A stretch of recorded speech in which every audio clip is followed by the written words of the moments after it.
আসসালামু আলাইকুম। Advanced learning একাডেমির পক্ষ থেকে সবাইকে জানাই অনেক অনেক শুভেচ্ছা ও অভিনন্দন। সুপ্রিয় অষ্টম শ্রেণীর শিক্ষার্থীরা, আজ সমাধান করব তোমাদের গণিত বইয়ের অনুশীলনী 11 অর্থাৎ তথ্য ও উপাত্ত এই অধ্যায়ের অঙ্ক নং 11। এটা দেওয়া আছে তোমাদের 2026 সালের গণিত বইয়ের পৃষ্ঠা 173। 11 নং প্রশ্নে দেখো দেওয়া আছে 50 জন ছাত্রীর গণিতের নম্বরের গণসংখ্যা নিবেশন সারণী দেওয়া হলো।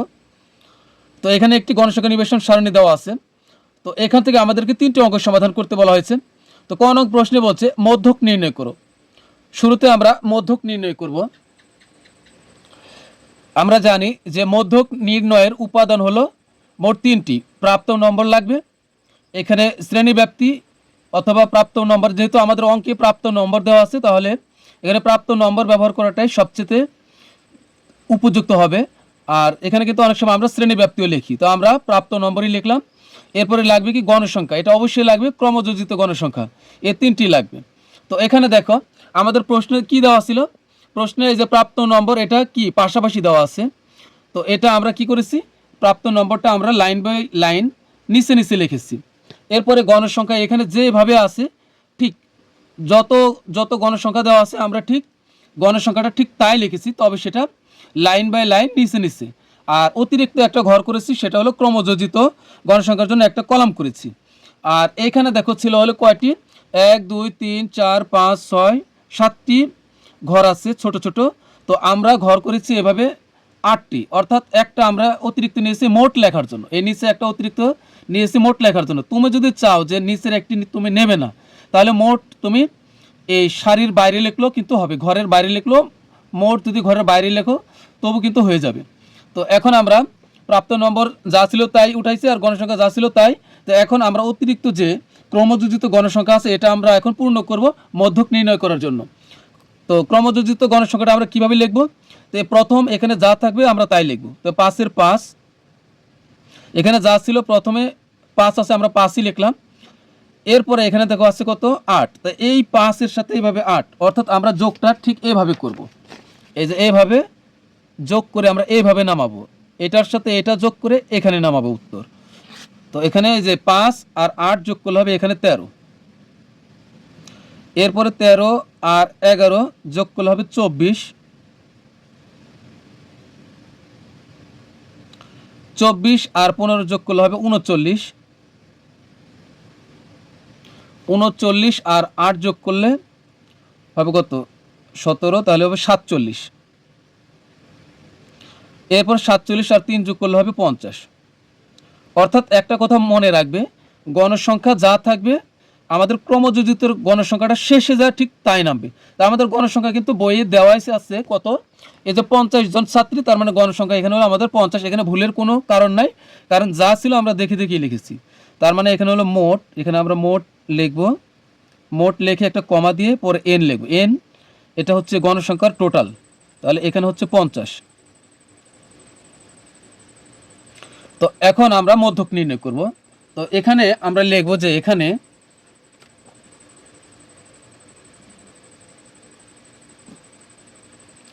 এখানে এন সমান 50। এখন এই 50টা কি জোড় না বিজোড়, 50টা হলো জোড়। এই কারণে আমাদের এখানে জোড় না বিজোড় এটা আমাদের জানতে হবে, কারণ জোড়ের জন্য একটা সূত্র হবে আর বিজোড় হলে আরেকটা সূত্র হবে। অর্থাৎ এখানে 50 জোড় সংখ্যা, এর জন্য একটা সূত্র হবে মধ্যকের। আর যদি এখানে 50 না হয়ে 49 বা যে কোনো বিজোড় সংখ্যা হতো, তাহলে কিন্তু সেক্ষেত্রে আলাদা অন্য আরেকটি সূত্র প্রয়োজন পড়তো। তো যেহেতু এটা জোড়, তাহলে এখানে আমাদের পরিচয়টা লিখতে হবে, এখানে n সমান 50, এরপর আমরা একটা কমা দিয়ে লিখব যা জোড়, যা জোড় সংখ্যা।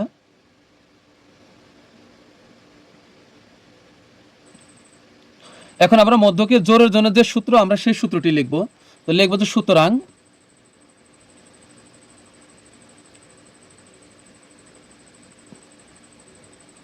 মধ্যক সমান জোড় হলে n/2তম পদ যোগ n/2 প্লাস 1তম পদ। তো আমি ইংরেজি দিয়ে বললাম, হ্যাঁ, তারপর হচ্ছে তম পদ, এরপরে ডিভাইডেড বাই 2, মানে সম্পূর্ণটা নিচে আবার 2 দিয়ে লিখতে হবে। n/2 তম পদ প্লাস n/2 প্লাস 1 তম পদ ডিভাইডেড বাই 2।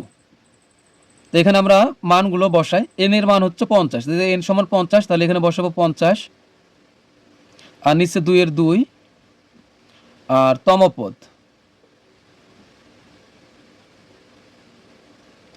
পদ যোগ, আর n এর মান এখানেও দেখো 50/2 আর যোগ 1, এখানে হচ্ছে 1, এরপরে ব্র্যাকেট দিয়ে তারপরে লিখবো হলো তম পদ।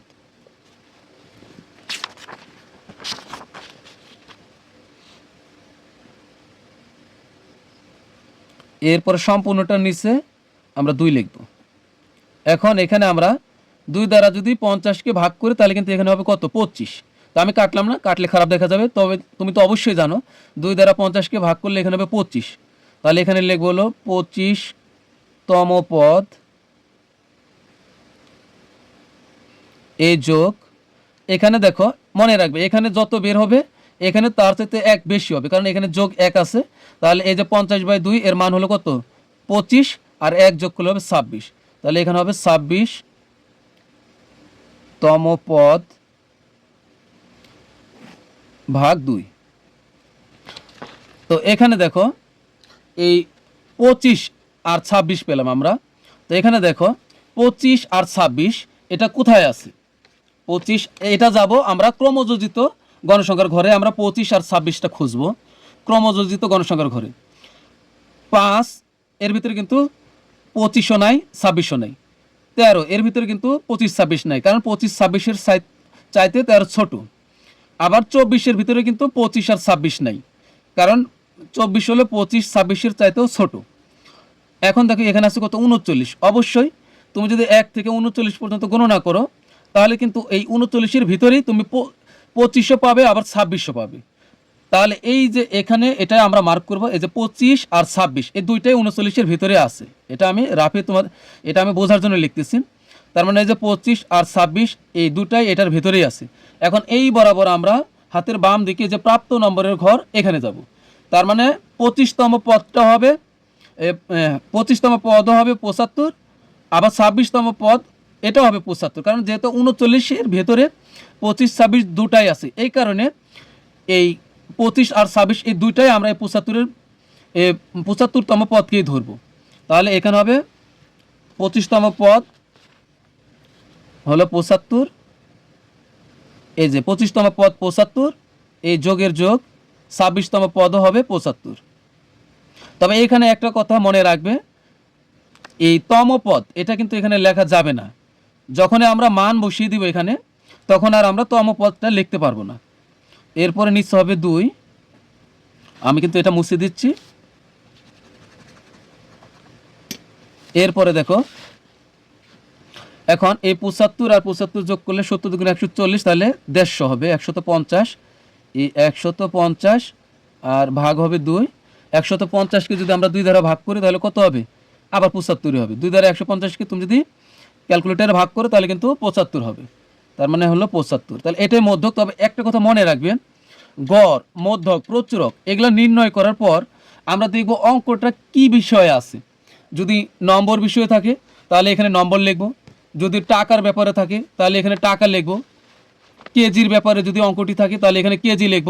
অর্থাৎ অঙ্কটি দেখব কোন বিষয়ের উপর আছে আমরা ওইটা এখানে লিখব। তাহলে এখানে হচ্ছে যেহেতু 50 জন ছাত্রীর গণিতের নম্বরের কথা আছে, তাহলে এখানে আমরা লিখব 75 নম্বর। তাহলে এটাই কিন্তু আমাদের উত্তর। তো এরপর আমরা সমাধান করব হলো খ নং প্রশ্নটি। এখন আমরা 11-র খ নং অঙ্কটি সমাধান করব। তো দেখো খ নং প্রশ্নে কি দেওয়া আছে, খ নং প্রশ্নে দেওয়া আছে গড় নির্ণয় করো। তো আমরা গড় নির্ণয় করতে হলে আমাদের প্রয়োজন পড়বে এই এমন 3টি কলাম লাগবে। তো প্রাপ্ত নম্বর, গণসংখ্যা, এফআই এক্সআই। তো এখানে দেখো আমাদের এই মধ্যবিন্দু লাগে, গড় নির্ণয় করার জন্য আমাদের কিন্তু মধ্যবিন্দু লাগে। তো এই অঙ্কে আমাদের মধ্যবিন্দু আলাদাভাবে আর বের করতে হবে না। তুমি দেখো এই যে এখানে দেখো একটা 6 নং অঙ্কটি দেখো, এখানে দেওয়া আছে কত 51 থেকে 55, 56 থেকে 60। এটা আমি উদাহরণস্বরূপ তোমাদেরকে বলতেছি। যদি এমন এত থেকে এত, এখানে 56 থেকে 60, 61 থেকে 65, এত থেকে এত এমন যদি থাকতো, অর্থাৎ দুইটি করে যদি সংখ্যা থাকতো এত থেকে এত, তাহলে কিন্তু এর মধ্যবর্তী এর মধ্যমান বা মধ্যবিন্দু বের করার প্রয়োজন পড়তো। কিন্তু তুমি যখন দেখবে এই শুধুমাত্র একটি করে সংখ্যা থাকে, 60, 65, যাই হোক, একটি শ্রেণীতে একটি করে সংখ্যা থাকলে তোমাকে যদি গড় নির্ণয় করতে বলে, তাহলে তোমাকে নতুন করে আর এখানে তোমার এই মধ্যবিন্দু বের করার প্রয়োজন নাই। তাহলে তোমার এটাই তোমার মধ্যবিন্দু, এটাই মধ্যবিন্দু হবে। কারণ এখানে দেখো আছে 51 আছে, 55 আছে, এই একটি শ্রেণীতে দুইটি সংখ্যা আছে। এই কারণে এটার মধ্যবিন্দু আমাদের বের করার প্রয়োজন পড়বে যদি 6 নং অঙ্কটি আমরা সমাধান করি। আমরা কিন্তু ইতিমধ্যে করেছি। কিন্তু এখানে যদি একটি করে সংখ্যা থাকে, তাহলে কিন্তু আর আমাদের নতুন করে মধ্যবিন্দু বের করার প্রয়োজন নাই। তাহলে প্রাপ্ত নম্বরকে আমরা xi লিখব, কারণ মধ্যবিন্দুকে আমরা xi দ্বারা প্রকাশ করি। তাহলে এটা হবে আমাদের xi, আর এটা হলো আমাদের গণের সংখ্যা যাকে আমরা প্রকাশ করি fi দ্বারা। আর এখানে লাগবে fi আর xi এর গুণফল, অর্থাৎ গণের সংখ্যা আর মধ্যবিন্দুর গুণফল। তো এখানে মধ্যবিন্দু নাই, প্রাপ্ত নম্বরে এখানে আমরা মধ্যবিন্দু হিসেবে ব্যবহার করব। তো এখন আমরা এই ক নংয়ে যে অঙ্কটি সমাধান করেছিলাম, যে প্রাপ্ত নম্বর ছিল এটা আমরা ঠিক তাই উঠাইছি, গণসংখ্যা যা ছিল তাই উঠাইছি। এখন নতুন করে আমাদের fi আর xi এই ঘরটা আমাদের ফিল আপ করতে হবে। তো এখানে আমরা গুণ করে করে আমরা লিখব। এখানে 5, 6, 30, তাহলে এখানে হবে 30 আর একটা শূন্য, তাহলে 300। এরপরে বাকিগুলো আমরা ক্যালকুলেটারে গুণ করি। এখানে হবে 65 গুণ হবে 8, তাহলে হবে 520। তারপরে হবে 70 আর 11, 70 গুণন 11, তাহলে এখানে হবে 770। তারপরে হবে 75 গুণন 15, 75 গুণন হবে 15, তাহলে হবে 1125। তারপর হলো এখানে 8 8 64, আর 0 0 বসাই দিই আমরা। আর বাকি রইল 85 গুণন হলো 3, তাহলে এখানে হবে 255। তো এখন আমরা এখানে হলো 255, এখন সবগুলো আমরা যোগ করি। তাহলে 300 যোগ 520 যোগ 770, 770 যোগ তারপরে 1125, 11 2 5 যোগ 640, 640 যোগ আর এখানে 255। তো এখানে 3610 বের হয়েছে। তো এখানে এটাকে আমরা এখানে সামেশন আকারে লিখব। তোমরা অনেক সময় বোঝো না যে এটা আমি লিখলাম সামেশন fi xi। এই সামেশন মানে হলো যোগফল বা সমষ্টি। তুমি যদি চাও যে এখানে সমষ্টি লিখবে, বা তুমি এখানে মোটও লিখতে পারবে। হ্যাঁ, তুমি এখানে মোটও লিখতে পারবে, সমস্যা নেই, বা সমষ্টি লিখতে পারবে। তো এখানে হচ্ছে সামেশন মানে হলো যোগফল বা সমষ্টি। সামেশন fi xi সমান হলো 3610। তো এখন আমরা লিখব গড়ের সূত্রটি, লিখব সুতরাং নির্ণয় গড়।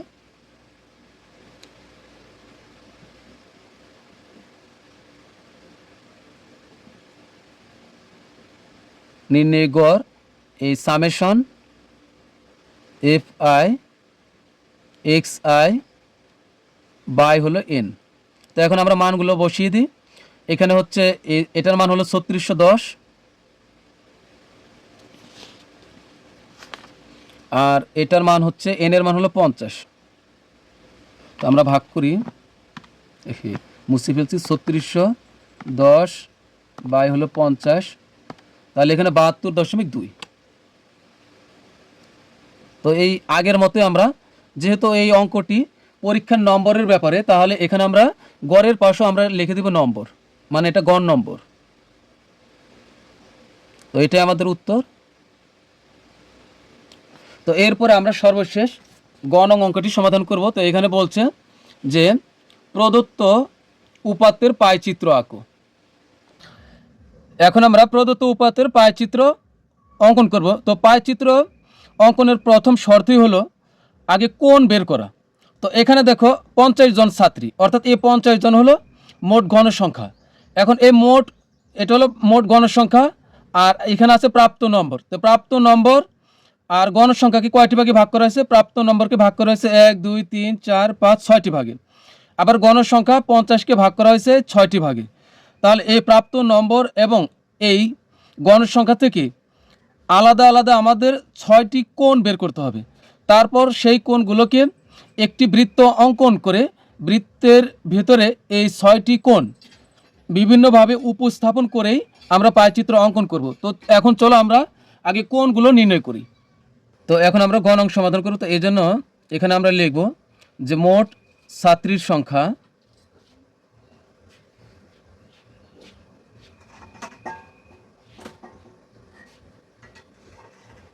পঞ্চাশ জন, অর্থাৎ এই 50 জনের জন্যই আমাদের নির্ধারিত কোণ হলো 360 ডিগ্রি মোট জন।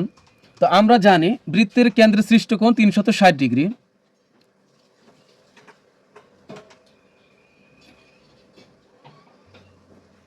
আমরা জানি বৃত্তের কেন্দ্রে সৃষ্ট কোণ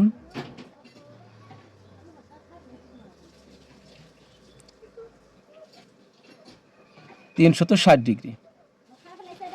তো এখন আমাদের যেহেতু ডিগ্রি বের করতে হবে, তাহলে এই ডিগ্রিটাকে আমরা হাতের ডান দিকে রাখবো, আর সংখ্যাকে আমরা হাতের বাম দিকে অর্থাৎ শুরুতে রাখবো। আবার এমন অঙ্ক আছে যেখানে ডিগ্রি দেওয়া থাকে, এটাকে আমাদেরকে সংখ্যায় পরিণত করতে বলে। সেক্ষেত্রে আমরা ডিগ্রিটাই প্রথমে দিব আর সংখ্যাটাকে পরে দিব। তো এখন আমরা লিখব যে 50 জনের জন্য সৃষ্ট কোণ, কারণ মোট ছাত্রী হলো 50, তাহলে 50 জনের জন্য সৃষ্ট কোণ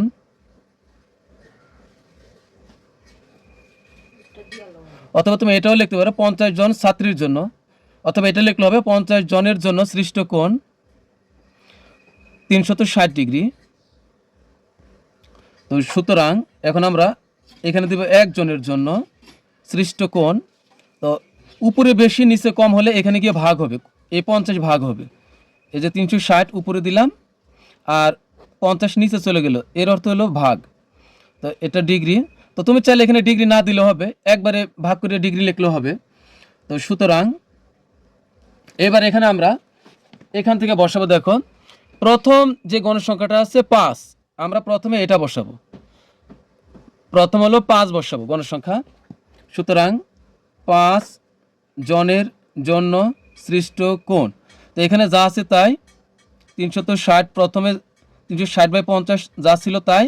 এরপরে এই যে উপরে কম 1 আর নিচে বেশি হলে এখানে গিয়ে গুণ হবে, তাহলে এখানে 5 এখানে গিয়ে গুণ হবে। তো এখন এটা আমরা ভাগ করব, 360 গুণন হবে 5, এরপরে ভাগ হবে 50, তাহলে হবে আমাদের 36। তো এখানে হবে 36। এবার এখানে আমরা লিখব ডিগ্রি। এখন এখানে দেখো এই 36 ডিগ্রি কার বের হয়েছে? এই যে প্রাপ্ত নম্বর 60, এটার থেকে আমরা পেয়েছিল 36 ডিগ্রি কোণটি। তাহলে এখন এইটা লিখব আমরা যে 60 নম্বরের জন্য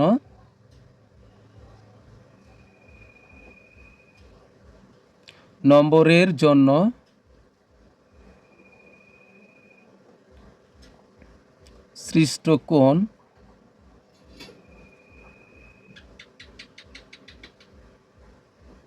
60 নম্বরের জন্য সৃষ্ট কোণ হলো এই 36 ডিগ্রি। তো এখন আমরা এই সুতরাং দিয়ে এরপরে এখন আমরা এই 60, এখন আমরা এই 60-এর নিচে আমরা বসাবো হলো এই 65, এরপর 70, এরপর 75 সিরিয়ালে বসাবো। তো এখন 65 নম্বরের জন্য সৃষ্ট কোণ, তো এই যে এখানে 360/50 এটা প্রত্যেকবার লিখবো, এটাই প্রত্যেকবার লিখবো। তো এখানে 360 বাই হলো 50, আর এই যে 65 বরাবর দেখো যখন আমরা যা নিব তার নিচেরটা লিখবো। তো 65-র এখানে গণসংখ্যা কত? 8, তো এখানে আমরা 8 গুণ করব। তো এখন এখানে আমরা ভাগ দিই, 360 গুণন হলো 8 ভাগ হলো 50, তাহলে হবে 57.6। তো এখানে আমরা লিখব 57.6 ডিগ্রি। আবার এরপরে আমরা নিব হলো 70। 70-এর জন্য হবে 11। তো সুতরাং 70 নম্বরের জন্য সৃষ্ট কোণ, এখানে আগের মতোই 360 গুণ, তাহলে এখানে হবে 11 ভাগ হবে 50, তো সমান এখানে আমরা একইভাবে ভাগ করব, 11 গুণন 360 ভাগ হবে 50, তাহলে এখানে হবে 79.2 ডিগ্রি। এরপরে হবে আমাদের 75।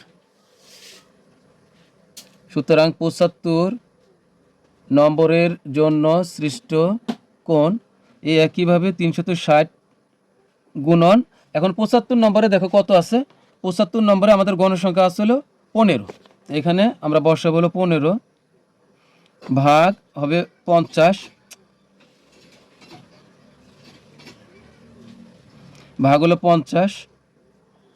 এখন আমরা আবার কাটাকাটি করব, 360 গুণন হলো 15 ভাগ হবে 50, তাহলে এখানে হবে 108 ডিগ্রি, 108 ডিগ্রি।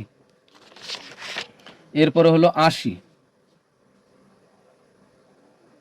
তো 80, সুতরাং 80 নম্বরের জন্য সৃষ্ট কোণ, একইভাবে এখানেও 360 গুণ হবে, তো 80-র এখানে হলো আমাদের 8 গণসংখ্যা, তাহলে এই গণসংখ্যা 8 আর নিচে হবে 50, তো এখানেও আমরা ভাগ করি, এবার এখানে লিখতে জায়গা হবে না, তো এখানে হচ্ছে 360 গুণন 8, এর আগে আমরা একটা করেছিলাম, এই যে 360 গুণন 8, এটার ফলাফল এসেছিল 57.6, তাহলে এখানে আসবে আমাদের 57, এখানেই লিখলাম আমরা 57.6 ডিগ্রি। আর সর্বশেষ আছে দেখো এই যে 85, এরপরে হলো গণসংখ্যা 3, তাহলে 85 হলো নম্বর।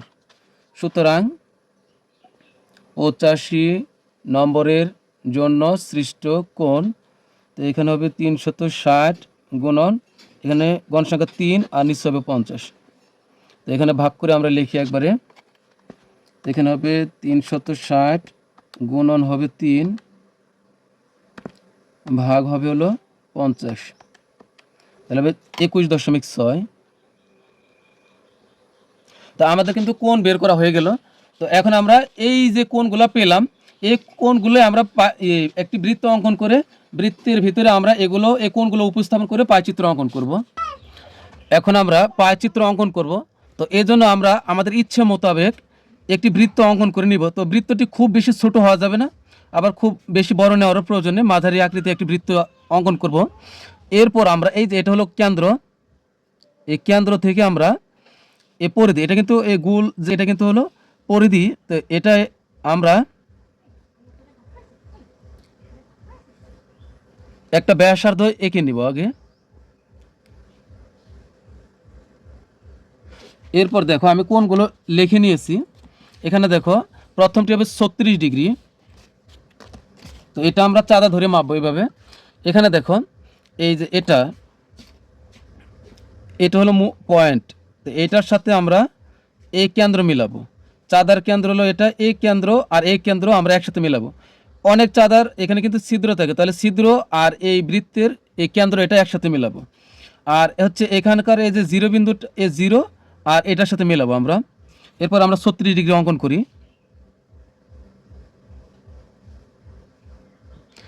আমরা চিহ্নটা বাইরে দিব, তো এটা হলো 0, তাহলে এটা হচ্ছে 10, 20, 30, আর এটা হলো বড় দাগ 35, আর এখানে হচ্ছে এই 35 হচ্ছে একটা দাগ বেশি নিব, তাহলে হবে 36। তো দেখো এটা আমি দেখাই দিচ্ছি কোথায় হবে। এখানে দেখো এটা হলো 30, এই বরাবর গেলে এটা 30, এটা 35, এর থেকে এক দাগ বড় নিতে হবে, একটা বেশি নিতে হবে, তাহলে 36 হবে। তো এখন আমরা এটা আমরা যোগ করে দিব।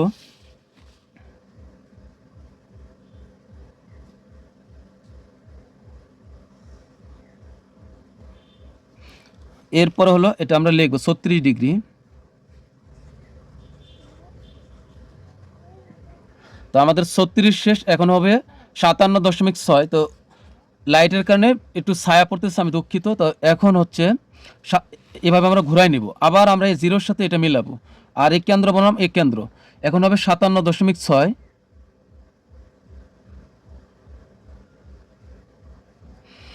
তো এটা হলো 50, 50, এটা 55, 50, এটা 55, 56, 57, 57.6। তাহলে 57-র চাইতে একটু বেশি নেব আমরা, যেহেতু 0.6 আছে। 0.6 মানে কিন্তু 1-এর চাইতেও কম, তার মানে 57-র চাইতে একটু বেশি নিলে হবে। তাহলে এটা আমরা যোগ করে দিব। যোগ কিন্তু আমরা বাইরে যাব না, এই পরিধি পর্যন্তই যাব। তারপর এটা হলো আমাদের 57, 57.6 ডিগ্রি। এরপরেরটা হবে হলো 79.2 ডিগ্রি। আমরা একটু ঘোরাবো এটা,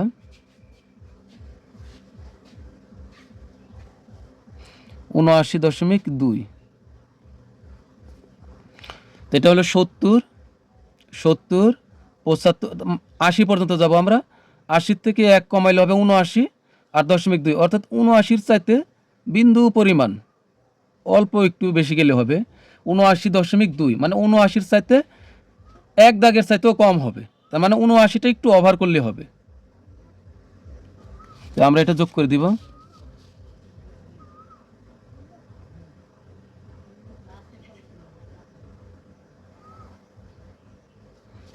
(79.2 ডিগ্রি। এরপর হবে 108, 108 ডিগ্রি। তো আমরা আবার এটাকে ঘোরাবো, আবার এই জিরোর সাথে এটা আমরা মিলাবো, কেন্দ্রের সাথে কেন্দ্র।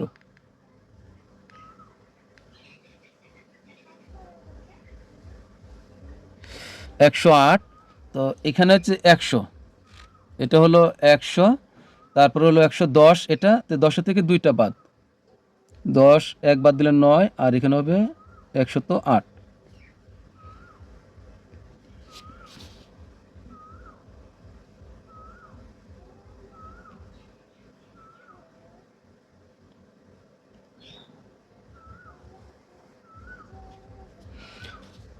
তাহলে এটা হবে আমাদের 108 ডিগ্রি। তারপরে লাগবে আবার 57, আবার 57.6।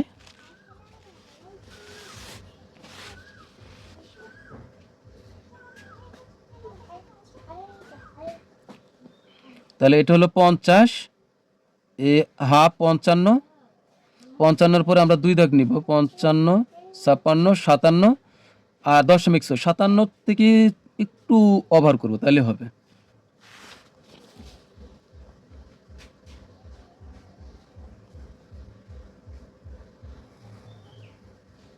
তাহলে এটা হলো 57.6। আর সবশেষে আমাদের এই যে বাকি থাকবে হলো 21.6 ডিগ্রি। এটা আর আমাদের অঙ্কন করার প্রয়োজনে একাই অঙ্কন হয়ে যাবে। যদি বাকিগুলো ঠিক থাকে আমাদের, তাহলে এটাও ঠিক থাকবে, তাহলে এটা হবে 21.6 ডিগ্রি। তো আমরা নিচে লিখে দিব যে চিত্র, পাই চিত্র লিখে দিলে হবে, পাই চিত্র।